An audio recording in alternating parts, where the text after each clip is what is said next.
Sir नमस्कार। नमस्कार sir. Sir क्या हाल है? बहुत बढ़िया सर।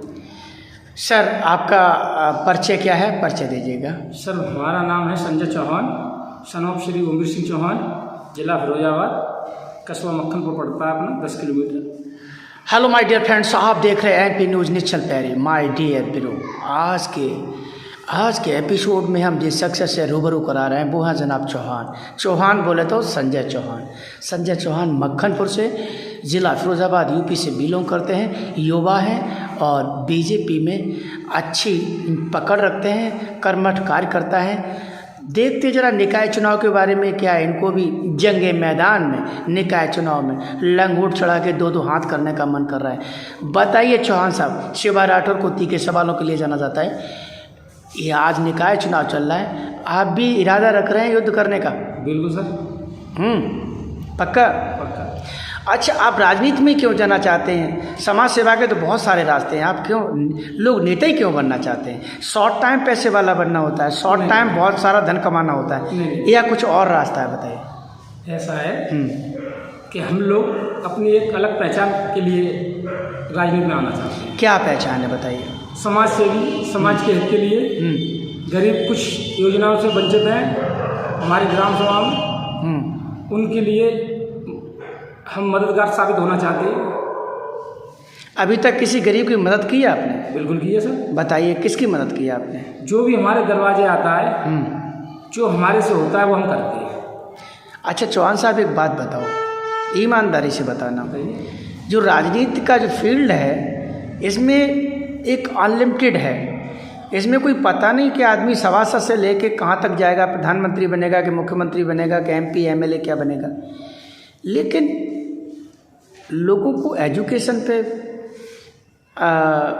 स्वास्थ्य पे और पब्लिक जो वर्क होते हैं उन पर, इन पर ध्यान देना चाहिए। जब पब्लिक में इलेक्शन जीतने के बाद वो 4.5 साल तक बिल्कुल पब्लिक से कट जाते हैं, उन्हें पता होता है कि ये वोट तो देंगे, मुझे नहीं देंगे, मेरे भाई को देंगे, सपा को नहीं देंगे, बसपा को देंगे, बसपा को नहीं देंगे, भाजपा को देंगे, भाजपा को नहीं देंगे तो किसी निर्दलीय को देंगे, लेकिन ये वोट देंगे, जाएंगे कहाँ?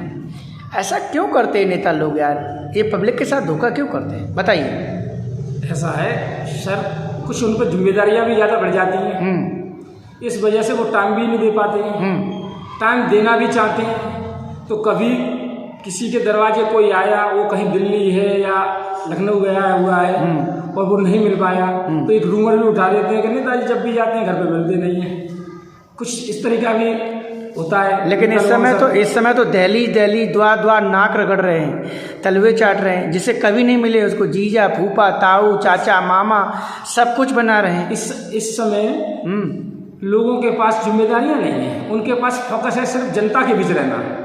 जब प्रतिनिधि बन जाएंगे नगर पंचायत से हो या किसी भी, तो उसमें उनके पास कुछ जिम्मेदारियां भी बढ़ जाएंगी, इधर उधर जाना भी होगा। हर आदमी जब कोई भी आदमी जब उसकी स्थिति मजबूत होती है तो उससे मिलने वालों की तादाद ज़्यादा हो जाती है, तो उसमें भी समय उनको देना पड़ता है।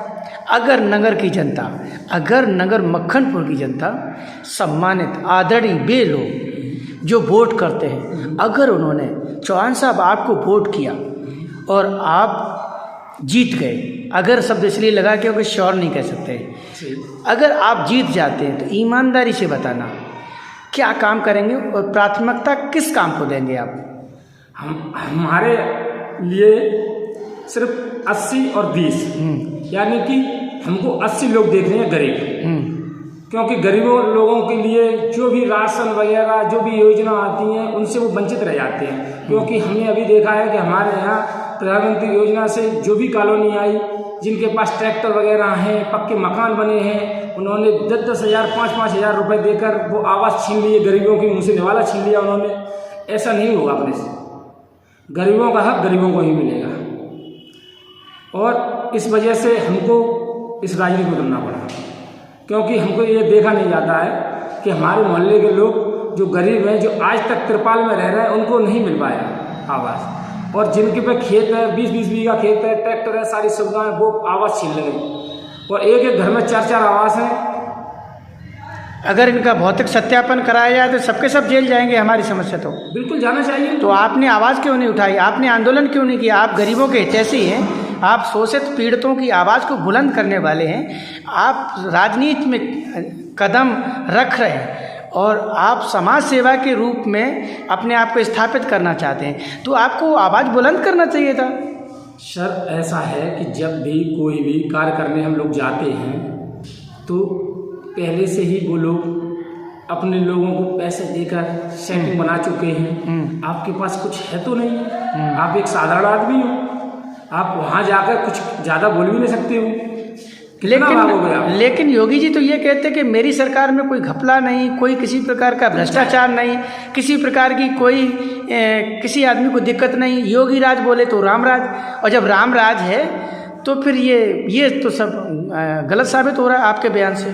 बिल्कुल ऐसा है कि योगी राज महाराज जी तो वहाँ से करेक्ट सही काम कर रहे हैं, लेकिन कुछ भ्रष्टाचार ऑफिसर हैं, कुछ मिली भगत ऐसी है, जैसे कि हमारे यहाँ कुछ लोग बोलते हैं कि राशन नहीं सही मिलता है, 10 यूनिट है, 9 यूनिट का राशन मिलता है। कभी किसी ने आवाज़ उठाई तो गया तो 10,000 रुपये गड्डी उस पर मारी उधर जाके, और फिर वही माहौल। तो ये तो चलता है सिलसिला। इसके लिए योगी महाराज क्या करें? क्या योगी महाराज हर जगह जाएंगे? क्या नहीं जा पाएंगे ना। ये अगर आप चेयरमैन बनते तो ये सब खत्म कर देंगे। बिल्कुल खत्म, पक्का पक्का। चौहानों वाली बात है ये, ठकुराई सिंह है। अच्छा, हाँ, जो बोलते वो करते हैं।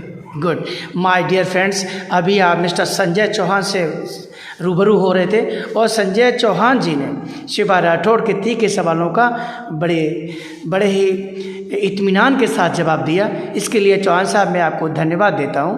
और माय डियर ब्रो, इनके वीडियो को इतना लाइक शेयर सब्सक्राइब करिएगा कि मिस्टर चौहान की कहानी जन जन की जुबानी हो जाए। जय हिंद चल पैरी, all of you my dear friend. Sir जय हिंद। जय हिंद। Thank you.